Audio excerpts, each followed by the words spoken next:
तो हमारे वृंदावन के 7 ठाकुरों में दूसरे ठाकुर हुए श्री मदन मोहन जी। बहुत ध्यानपूर्वक सुनिएगा। ठाकुर जी की सेवा ऐसी करो कि आप अपने ठाकुर को नहीं पहचानो, ठाकुर जी आपको पहचान जाएं। आप अपने ठाकुर को कभी नहीं पहचान सकते, ठाकुर ही आपको पहचानते हैं। और वो तभी पहचानेंगे जब आप उनके प्रति चैतन्य भाव रखोगे। उनको धातु का नहीं मानो, उनको मार्बल का नहीं मानो, उनको किसी अन्य धातु का मत समझिए कभी भी। तो श्री मदन मोहन जी की ऐसी कथा आती है कि मदन मोहन जी जयपुर में विराजते थे।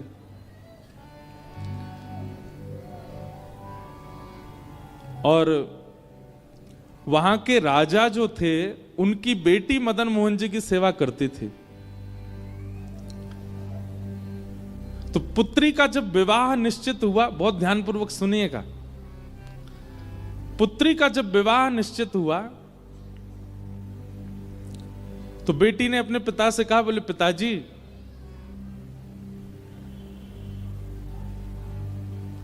आप कुछ मत दीजिए, लेकिन मेरे विवाह में मदन मोहन जी को मुझे दे दीजिए, मैं अपने संग ले जाऊं इनको। तो पिता थोड़े से व्याकुल हो गए, बोले बिटिया तू कुछ भी मांग ले, मदन मोहन जी को मत लेके जा। बेटी ने कहा, बोले कि और कुछ नहीं चाहिए, केवल मदन मोहन जी चाहिए, मैंने इनकी बड़ी सेवा की बचपन से, आप केवल इनको मुझे दे दीजिए। तो पिता और पुत्री दोनों ही सेवा के इतने लोभी थे। देखो, लोभ संसार में हो तो बुरा, सेवाओं में तो बुरा नहीं है। मैं तो कथाओं में कहा करता हूं कि जितने भी अवगुण है ना, वो अवगुण बुरे कब बन जाते हैं? जब वो संसार में होते हैं। क्रोध बुरा कब? जब संसार में। अगर ठाकुर जी के प्रति कभी कभी मीठा क्रोध हो तो बुरा नहीं होता। लोभ बुरा कब है? जब संसार में। लेकिन वही लोभ भक्ति में हो, कथा में हो, नाम जप में हो तो बुरा नहीं है।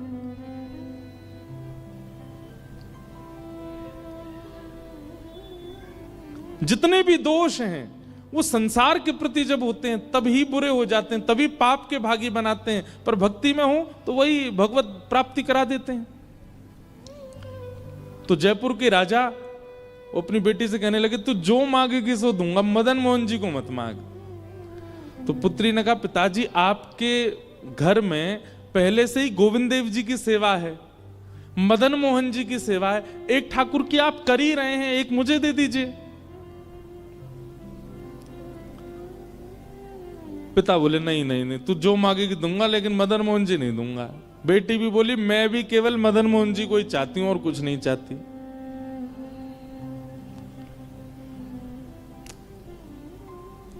पिता ने कहा, चल ठीक है, एक काम करते हैं। बोले क्या? मैं तेरे सामने 5 मूर्तियां रखूंगा और तेरी आंखों पे पट्टी बांधूंगा। अगर स्पर्श करके तूने बता दिया कि मदन मोहन जी कौन से, तो मदन मोहन जी को तू ले जाइयो। और बिन स्पर्श करके भी अगर तू नहीं बता पाई तो फिर मदन मोहन जी मेरे पास ही रहेंगे। लेकिन उस पुत्री को पूरा भरोसा था कि मैं पहचान जाऊंगी मदन मोहन जी कौन से। राजा ने 5 स्वरूप तैयार करवाए, एक जैसी कदकाठी, एक जैसा इत्र, एक जैसी पोशाक, एक जैसी माला, एक जैसी पगड़ी, एक जैसे अलंकार, एक जैसी वंशी, बिल्कुल सब कुछ एक जैसा। कोई व्यक्ति पहचान ही नहीं पाएगा कि इनमें मदन मोहन जी कौन से। 5 एक जैसे। और पुत्री से कहा, बेटी 5 स्वरूप तैयार हो गए, सुबह अब तुम्हारी परीक्षा होगी। अगर तुमने पहचान लिया तो मैं तुम्हें वचन देता हूं कि तुम्हारे दहेज में मदन मोहन जी जाएंगे।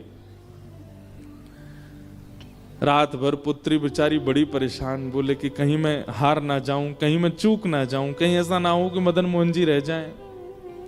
रात भर प्रार्थना करती रही तो मदन मोहन जी उसके स्वप्न में आ गए। और स्वप्न में आकर के बोले, काय को चिंता कर रही है? बोले, मैं ये चिंता कर रही हूं कि ये 5 पिताजी ने एक जैसे बनवाए, मैं कैसे पहचानूंगी आप कौन से हो? मदन मोहन जी बोले, तू बिल्कुल चिंता मत कर, स्वप्न में बोल रहे हैं उसको। मदन मोहन जी बोले, तू जब 5 का स्वरूप देख रही हो, सब लोग इधर देखो, और विशेष रूप से आगे वालों से हमारी बहुत विनती है, बहुत सावधानी से सुनो। पीछे वाले बिल्कुल सावधानी से बैठे, आगे वाले भी बैठो। तो मदन मोहन जी स्वप्न में बोले एक काम कर। बोले क्या? कल जब पांचों को तू देखे ना, तो मुख देखने के बाद, वक्ष देखने के बाद, चरण देखने के बाद, जो ऐसे भुजा होती है ना वंशी बजाने वाली, त्रिभंग ललित स्वरूप है, उन भुजाओं के ऊपर हाथ फेरियो। और बोले देखते देखते जिस स्वरूप की उंगली खड़ी हो जाए, समझ जाना वही मैं हूं। और तू पिता को बता दियो कि ये रहे मदन मोहन जी। ठाकुर जी ने क्या कहा? जिस स्वरूप की उंगली ऐसे खड़ी हो जाए तेरे स्पर्श से, तू बस पकड़ करके बोल दो पिताजी यही मदन मोहन, वो मैं ही हूंगा। अब देखो इस कथा में क्या है कि भक्त ठाकुर जी को नहीं पहचान रहा है, ठाकुर जी भक्त को पहचानेंगे। ठाकुर जी भक्त के पास रहना चाहते हैं। सोचो, विचार करो कि उस राजा की पुत्री की भक्ति कैसे होगी कि ठाकुर जी अपने जड़ स्वरूप में उंगली खड़ी कर देंगे। इसका मतलब क्या है? ठाकुर जी जड़ हैं नहीं, ठाकुर जी चैतन्य ही है। ये तो हमारी भक्ति की न्यूनता, हमारी भक्ति स्वभाव की सूक्ष्मता है कि हमको उनमें जड़ का अनुभव होता है, हमको उनमें जड़त्व का अनुभव होता है।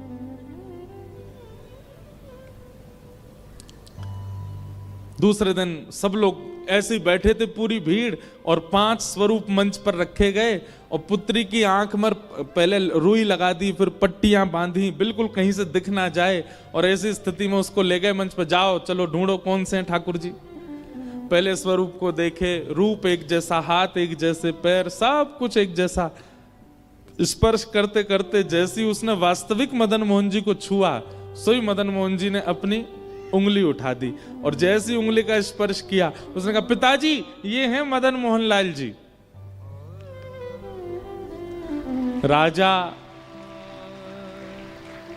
राजा ने मदन मोहन जी को प्रणाम नहीं किया, अपनी पुत्री को प्रणाम किया।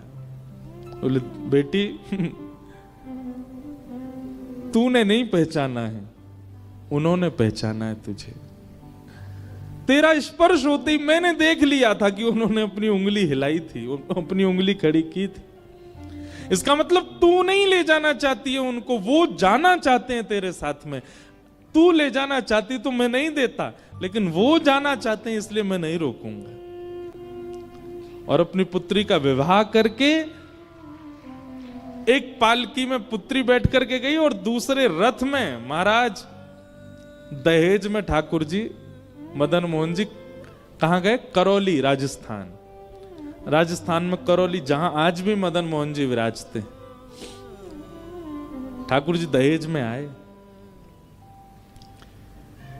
ऐसी भक्ति कब प्रकट होती है? जब ठाकुर जी के प्रति चैतन्य भाव हो। अभी मैं कुछ दिन पहले एक न्यूज देख रहा था, एक माता जी कह रही थी कुंभ में मेरे ठाकुर जी खो गए। मैंने कहा भैया बेटा खो जाते, भैया खो जाते, माता पिता खो जाते, ठाकुर जी खो गए कुंभ में, ठाकुर जी खो गए, उनके सेवा के ठाकुर जी। अब वो कह रही थी न्यूज चैनलों पे सब जगह मेरे ठाकुर जी कहीं मिल जाएं तो बताना। हम उन मां के प्रति संवेदना व्यक्त करते हैं, लेकिन एक बात हम यह भी स्पष्ट करते हैं कि यदि सेवक ने भाव से सेवा की होगी, सेवक ने बहुत प्रेम दुलार लाड़ किया होगा, तो ठाकुर जी स्वयं आ जाएंगे। ठाकुर जी जा नहीं सकते।